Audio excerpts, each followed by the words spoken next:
Comment करके जरूर बताएं और हमारे चैनल को सब्सक्राइब करें। आपका धन्यवाद।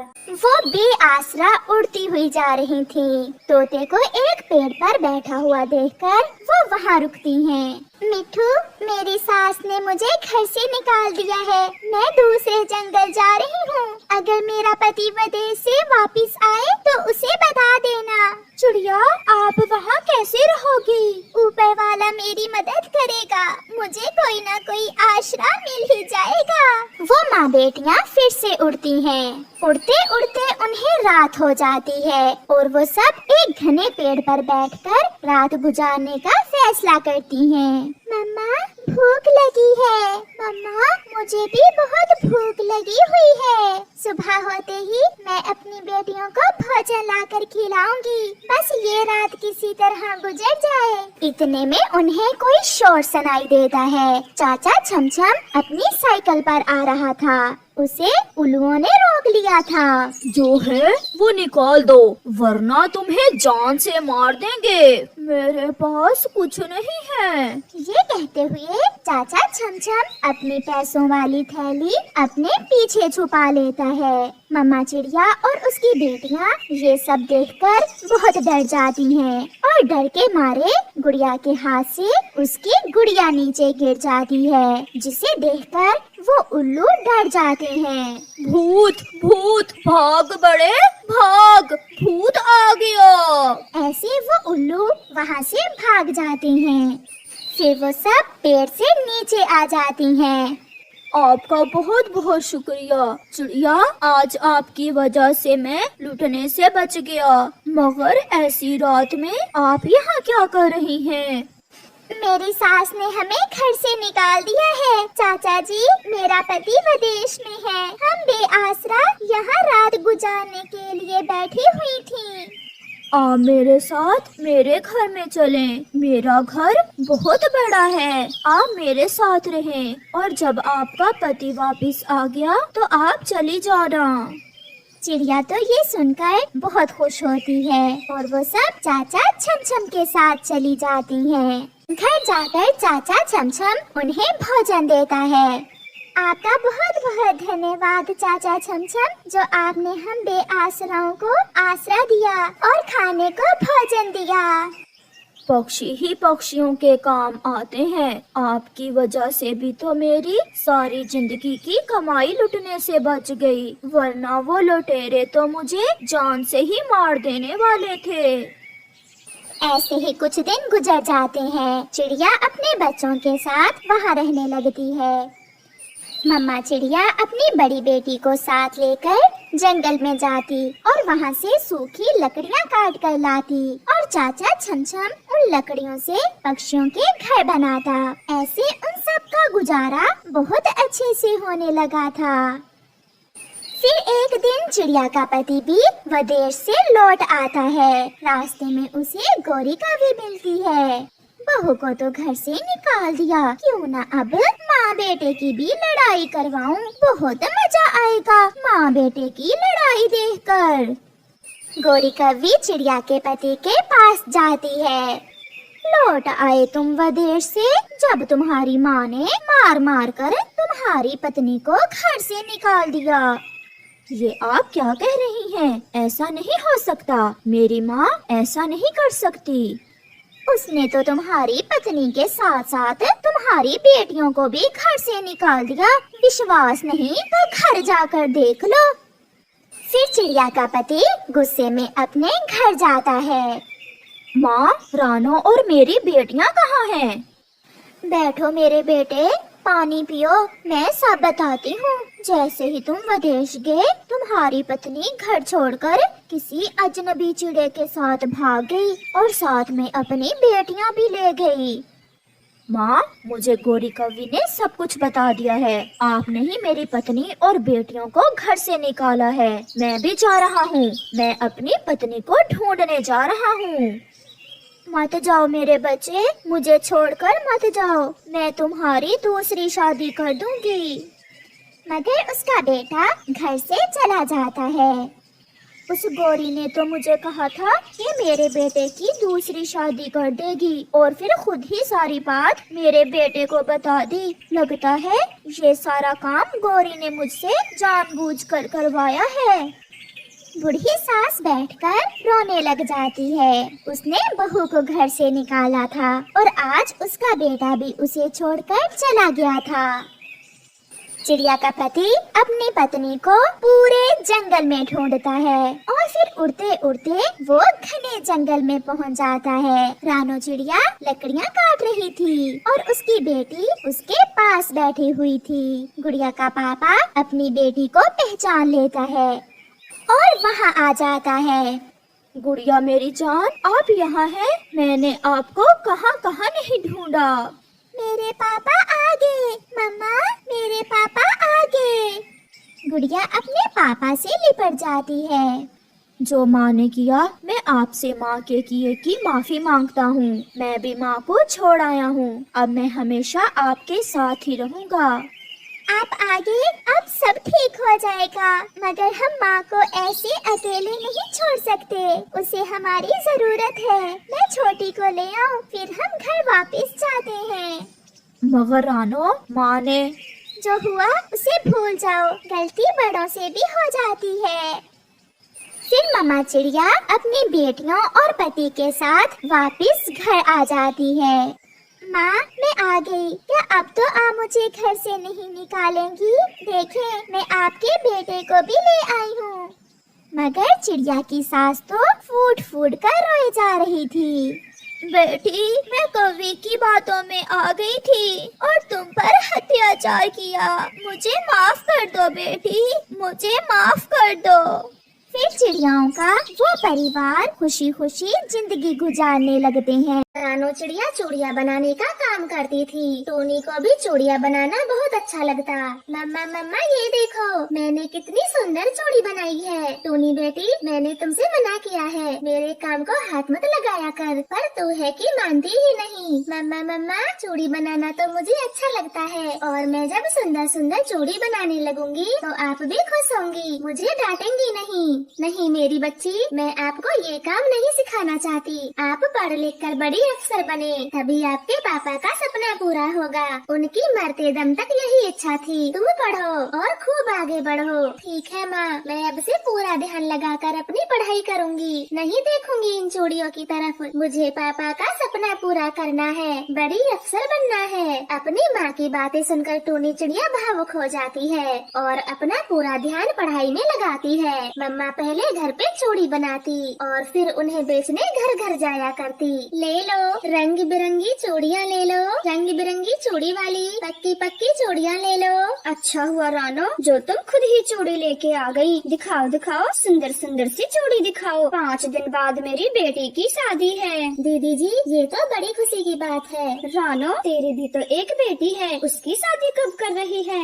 दीदी जी अभी तो उसे पढ़ाई करनी है, शादी की कोई जल्दी नहीं है मुझे। मेरी बेटी पढ़ लिख जाए, मैं तो तभी उसकी शादी करूँगी। अब जैसी तेरी इच्छा, वरना सियानी बेटी अपने ही घर अच्छी लगती है और तेरे तो हालात भी ठीक नहीं, पति भी नहीं है तेरा। जालम जमाना बड़ा खराब है। मम्मा चिड़िया खामोश हो जाती है। वो लूसी कबूतरी को चूड़ी देकर वहाँ से चली जाती है। वो लूसी की बातों को याद कर रही थी, उसका ध्यान चूक जाता है। उसे तो लूसी की बातें ही याद आ रही थी। तभी उसकी टक्कर हवाई मोटर से हो जाती है और वो घायल होकर जमीन पर गिर जाती है। आंटी जी आपका ध्यान कहाँ था? मैंने कितने हॉर्न दिए लेकिन आपने एक नहीं सुना। आप सही हो, आपकी कोई गलती नहीं, मेरा ध्यान ही कहीं और था। फिर वो अनजान पक्षी रानो चिड़िया को अपनी हवाई मोटर में बैठाकर उसकी दवाई करवाता है। टक्कर बहुत जोरों से हुई है, प्लास्टर चढ़ाना होगा एक कंधे को, तभी हड्डी ठीक होगी और 1 महीने तक कोई काम नहीं। फिर बुलबुल डॉक्टर रानो चिड़िया को प्लास्टर लगाती है। वो तो बहुत दुखी हो जाती है क्योंकि उसका काम करना बिल्कुल ही बंद हो जाता है। वो अनजान पक्षी उसे घर भी छोड़ने जाता है। मम्मा ये आपको क्या हो गया? आपको चोट कैसे अच्छी लगी। टूनी बेटी, घबराने की कोई बात नहीं, जरा सी चोट लगी है, 1 महीने में ठीक हो जाएगी। और बेटा, आप बाहर क्यों खड़े हो, अंदर बैठो। नहीं नहीं आंटी जी, मैं चलता हूँ, पहले ही मुझे काफी देर हो गई, आप अपना ध्यान रखना, मैं अब चलता हूँ। ऐसे बोलकर अमीर पक्षी वहाँ से शर्माता हुआ चला जाता है, क्योंकि उसे टूनी चिड़िया बहुत अच्छी लगी थी। उस आंटी की बेटी कितनी सुंदर थी, जी तो कर रहा था मैं रुक जाता वहीं। ऐसे वो अमीर चिड़ा पक्षी टूनी को बार बार याद कर रहा था। कुछ समय बीत जाता है। मुझे आंटी के घर का पता मालूम है, मैं उनके घर चला जाता हूँ। नहीं नहीं टुन्नू, वो तेरे बारे में क्या सोचेंगे, मैं नहीं जाऊँगा। अरे मैं चला ही जाता हूँ, उनकी हालत के बारे में पूछ लूँगा। हाँ ये ठीक है। अरे घर में तो सब कुछ खत्म हो गया, अब मम्मा के लिए भोजन कहाँ से बनाऊँ? मेरे पास तो पैसे भी नहीं है जिससे मैं कुछ मंगा सकूँ। टूनी बेटी, क्या हुआ, तुम ऐसे चुपचाप क्यों बैठी हो? माँ, घर का पूरा राशन खत्म हो गया, अब मैं आपके लिए भोजन कैसे बनाऊँ? ये तो होना ही था। पिछले 10 दिनों से मैं घर में जो बैठी हूँ, जमा किए पैसे भी मेरे इलाज में उठ गए। कोई बात नहीं, आज बिना भोजन के ही सो जाती हूँ, कल कहीं न कहीं से जुगाड़ कर लूँगी। रानो चिड़िया ने इतना बोला ही था, तभी उनके दरवाजे पर दस्तक होती है। टूनी चिड़िया दरवाजा खोलती है। मम्मा चिड़िया तो डर जाती है। अरे बेटा, तुम यहाँ कैसे? मैंने उस दिन तुमसे माफी मांगी थी, सारी गलती मेरी है, फिर दोबारा से मेरे घर क्यों आए? नहीं नहीं आंटी जी, आप हमसे डरो नहीं, ये तो मेरी मम्मा है, आपसे कुछ जरूरी बातें करने आई हैं। हाँ बहन जी, मेरे बेटे मानो ने मुझे सब बताया, जो भी उस दिन हुआ था। आप घबराओ नहीं, मैं यहाँ आपसे शादी की बात करने आई हूँ। मेरे बेटे को टूनी पहली नजर में ही भाग गई, वो तुम्हारी बेटी से शादी करना चाहता है, मैं उसका हाथ मांगने आई हूँ। मम्मा चिड़िया तो चुप रहती है, वो समझ नहीं पा रही थी कि वो क्या बोले। फिर टूनी ही बोलती है, देखें आंटी जी, आप बहुत अच्छे पक्षी हो, जो अमीर होते हुए भी हम गरीबों के घर आए, लेकिन मैं अभी शादी करना नहीं चाहती और मेरी माँ की भी यही इच्छा है। आंटी जी, मैं बहुत अच्छा पक्षी हूँ, मैं आपके बेटे को हमेशा खुश रखूंगा। टूनी बेटी, आप घर के अंदर जाओ और मेहमानों के लिए चाय नाश्ता बनाओ। मम्मा चिड़िया लड़के पक्षी वालों से बात करती है। बहन जी, टूनी अभी बच्ची है, उसकी बातों का बुरा न मानना, मुझे ये रिश्ता मंजूर है। एक माँ को और क्या चाहिए, बस उसकी बेटी अच्छे परिवार में चली जाए, और कुछ नहीं। ठीक है, तो अब ये रिश्ता पक्का हुआ, हम जल्द ही टूनी को ब्याह के ले जाएंगे। ऐसे रिश्ता पक्का कर दोनों माँ बेटा वहाँ से चले जाते हैं। मम्मा चिड़िया अपनी बेटी को समझाती है, मम्मा आप तो हमेशा मुझे पढ़ाना चाहती थी, बड़ा अफसर बनाना चाहती थी, फिर अब क्या हो गया जो मेरे बिना पूछे मेरी शादी तय कर दी? हाँ मेरी बेटी, मैं यही सब चाहती थी, मगर इतने अच्छे रिश्ते को घर आए लौटा भी तो नहीं सकती थी। ऐसे समझाकर मम्मा चिड़िया अपनी बेटी की शादी मानो चिड़ी से कर देती है। मानो चिड़ा टोनी का बहुत ख्याल रखता, सब कुछ बहुत अच्छे से होता है। समय बीतता गया, जहाँ मानो चिड़ा काम करता था, उसका दफ्तर अचानक से बंद हो जाता है और वो समय के चलते बेरोजगार हो जाता है। बेटा, ये मेरे गहने हैं, इन्हें बेच के तुम घर का राशन पानी ले आओ, घर में कुछ भी नहीं है। माँ, ये तुम क्या बोल रही हो? ये पिताजी ने तुम्हें दिया था, मैं इसे नहीं बेच सकता। बेटा, घर में बहू है और बहुत जल्द बच्चा भी आने वाला है, तो पैसों की कमी है। नहीं माँ, मैं सब देख लूँगा, मुझे जल्दी ही कोई दूसरा काम मिल जाएगा, आप चिंता ना करें। ऐसे बोलकर मानो चिड़ा घर से बाहर निकल जाता है। उसे बड़ी छानबीन के बाद एक मामूली सा काम मिलता है, जिससे उसके परिवार का गुजारा होना बहुत कठिन था। इन पैसों से तो घर का गुजारा बहुत कठिन है, मुझे भी कोई काम करना होगा। पर क्या? हाँ, मुझे चूड़ियाँ बनाना आता है, मैं चूड़ी बनाकर बेचा करूँगी, मम्मा से सीखा था। फिर टूनी चिड़िया चूड़ी बनाने का काम शुरू करती है, उसकी सास भी उसका हाथ बटाती। धीरे धीरे टूनी की चूड़ियों का काम अच्छे से चलने लगा था। बेटा, तू अपना काम करना छोड़ दे और बहू के साथ चूड़ियों का काम कर, ये बहुत अच्छा काम है। हाँ माँ, पूरा दिन मेहनत करने के बाद थोड़े से पैसे मिलते हैं मुझे, मैं भी चूड़ियों का ही काम करूँगा। फिर मानो चिड़ा भी चूड़ी बनाने का काम सीख लेता है। उनका घर घर चूड़ी बेचने का काम पूरे में फैलता गया। वो अपनी चूड़ियों की दुकान भी खोल लेते हैं। धीरे धीरे वो बहुत अमीर पक्षी बन जाते जाते हैं। अरे बहन जी, आप तो बहुत अमीर हो। मानो चिड़िया ने ऐसा कौन सा काम सीख लिया? टोनी ने बताया था उनका पहला वाला काम छूट गया था। रानो बहन जी, सब आपकी बेटी का कमाल है। अगर वो घर से चूड़ी बनाने का काम नहीं करती तो आज हम चूड़ी कंपनी के मालिक नहीं होते। हाँ माँ, कोई काम छोटा या बड़ा नहीं होता। मैंने चूड़ी का काम पूरे मन से किया और मानो जी ने इसे पूरे देश भर में फैलाया। अब हमारे दूर दूर के जंगलों में भी चूड़ियों की दुकान है। सब पक्षी हमें चूड़ी वालों के नाम से जानते हैं। मम्मा चिड़िया तो अपनी बेटी की तरक्की को देखकर बहुत खुश होती है और खुशी खुशी अपने जंगल आती है। गोरी कौवी और रानो चिड़िया बचपन से ही अनाथ थीं। दोनों का ही कोई सगा संबंधी नहीं था, इसलिए दोनों ही मिलजुल कर एक साथ रहती थीं। देखो बहन, जब हम छोटे थे तो भीख मांगकर दोनों ने एक दूसरे का पेट भर लिया, लेकिन अब हम बड़े हो गए हैं और कोई काम करके अपने पैरों पर खड़े हो सकते हैं। हाँ रानो, तू सही कहती है। अब हाथ फैलाने में शर्म आती है। ऐसे योजना करके वे दोनों अपने कटोरे फेंक देती हैं और काम की खोज में निकल जाती है। वो एक बड़े कपड़े के शोरूम में जाती है। सेठ जी, हम दोनों बहनें बहुत गरीब हैं और काम की तलाश में हैं। अगर आप हमें काम पर रख लें तो बड़ी मेहरबानी होगी। हाँ, दुकान में 2 पक्षियों की कमी है। महीने का 5,000 चलेगा। कस्टमर्स की भीड़ लगी होती है यहाँ। 5,000 रुपए सुनकर दोनों मन ही मन खुश होती है। तभी शोरूम का मालिक उनसे पूछता है, अच्छा तो ये बताओ, तुम दोनों ने पढ़ाई कहाँ तक की है? मैट्रिक पास तो होंगी ही। ना सेठ जी, हम कोई मेंटल नहीं है, बहुत होशियार हैं हम दोनों। मेंटल? अरे बाप रे, तुम्हें मैट्रिक का मतलब नहीं पता? इसका मतलब तुम अनपढ़ गवार हो। चलो चलो भागो यहाँ से। सेठ जी, हम पर कुछ तो दिया करो। हम पढ़े लिखे नहीं हैं, अनाथ हैं। दोनों ने बस एक साथ रहकर जैसे तैसे अपना गुजारा किया है। भागो भागो यहाँ से, तुम्हारे लिए यहाँ कोई काम नहीं है। ऐसे गवार नौकरी पर रखकर मैं अपना नाम खराब नहीं करूँगा। कपड़े का मालिक उन दोनों को डांटते हुए भगा देता है। इसी तरह से वो कई दुकानों पर जाती है, मगर ना पढ़ पाने के कारण उन्हें कोई भी काम पर नहीं रखता। रानो, हम अनपढ़ गवार हैं, हमें कोई काम पर नहीं रखेगा। गोरी मत रो, हमें कोई ना कोई काम जरूर मिल जाएगा। बस तू भगवान पर विश्वास रख, वो हमें निराश नहीं करेंगे। जिधर भी जाओ सब पढ़ाई पढ़ाई का पूछते हैं, हमारी हालत पर कोई दया नहीं करता। इस तरह से वो दोनों परेशान थीं। सुबह से शाम होने को थी और दोनों को जोर की भूख भी लग रही थी। चिड़िया, हमने सुबह से कुछ नहीं खाया है, मैं इस दुकान से कुछ खाने को मांग लाऊं? नहीं गोरी, तू इतनी जल्दी भूल गई। सुबह तो तूने ही कहा था कि दूसरों के सामने हाथ फैलाने में अब शर्म आती है और अब फिर से भीख मांगने की बातें कर रही है। तो फिर क्या करें, भूख से मर जाएं? ये बड़ी बड़ी दुकान वाले तो कोई काम हमें देंगे नहीं। चिड़िया गोरी ऐसे बातें कर रही थी कि तभी उनके पास एक बूढ़ा पक्षी हाँफते हुए बैठ जाता है। उसके साथ एक रंग बिरंगी चूड़ियों से भरा हुआ टोकरा था। आज तो एक भी चूड़ी नहीं बिछी और मैं ऊपर से उड़ उड़ कर थक भी गया हूँ। यहीं थोड़ा आराम कर लेता हूँ।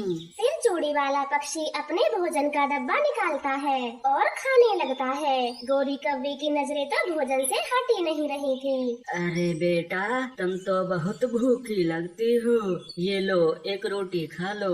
गोरी जैसे ही रोटी लेने के लिए अपना पंख आगे करती है, तभी चिड़िया उसे डांटते हुए कहती है, गोरी चाहे कुछ भी हो, लेकिन हम मेहनत करके खाएंगे, ऐसे किसी से मांग कर नहीं। चिड़िया, खा लेने दो ना, एक ही तो रोटी है, अगर ये भी दादाजी खा गए तो मेरा क्या होगा? अच्छा, तो तुम दोनों कमा के खाना चाहती हो?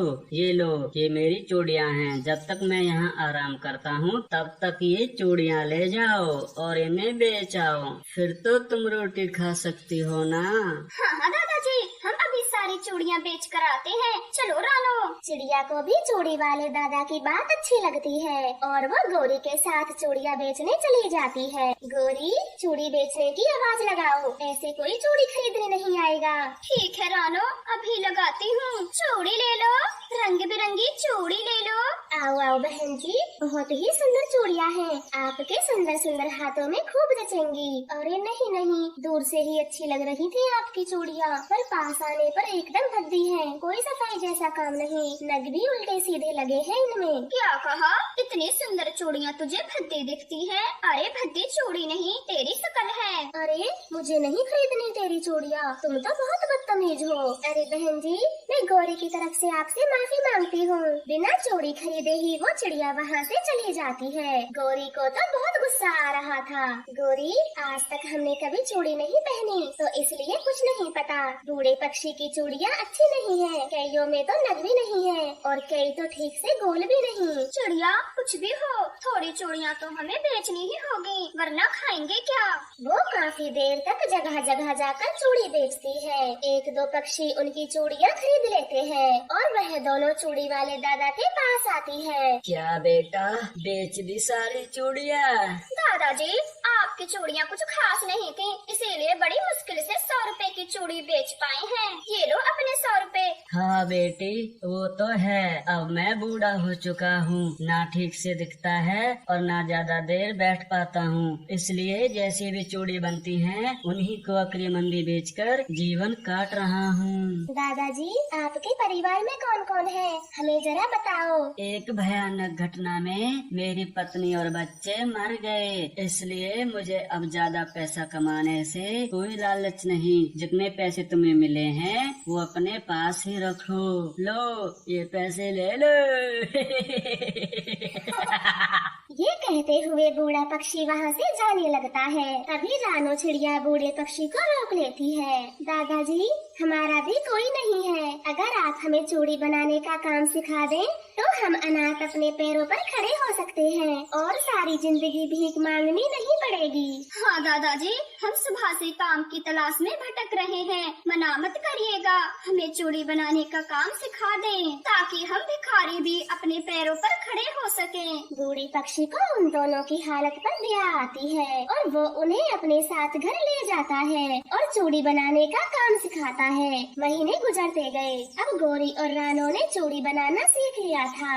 वो गली गली जाकर चूड़ियाँ बेचती है, उनकी चूड़ी सभी पक्षियों को खूब पसंद आती है और उनकी कमाई में दिन रात तरक्की होने लगती है। दादाजी, हमारी चूड़ियाँ खूब बिच रही हैं, इसलिए हमने सोचा है गली गली में चूड़ियाँ बेचने से अच्छा तो खुद की दुकान जमा लें। हाँ दादाजी, चूड़ियाँ तो झट से बिच जाती हैं, पर भरे टोकरे को ले जाने में कमर दुख जाती है। ये तो बड़ी खुशी की बात है बच्चों, अच्छे काम में देर किस बात की, और एक अच्छी सी जगह देखकर दुकान खोलना मेरे बच्चों। फिर वह दोनों अपनी एक दुकान खोल लेते हैं और दुकान का नाम दादाजी की चूड़ी रख देते हैं। बूढ़ा पक्षी बहुत खुश था क्योंकि उसे एक नया परिवार जो मिल गया था। उस दिन के बाद वो तीनों मिलजुल कर खुशी खुशी रहते हैं। तो प्यारे दोस्तों, हमें इस कहानी से यह सीख मिलती है, हमें जीवन में आई कठिनाइयों से कभी हार नहीं माननी चाहिए, बल्कि डटकर उनका सामना करना चाहिए। आपका धन्यवाद और कमेंट में हमें यह बताएं आपको कौन सी रंग की चूड़ियाँ पसंद है।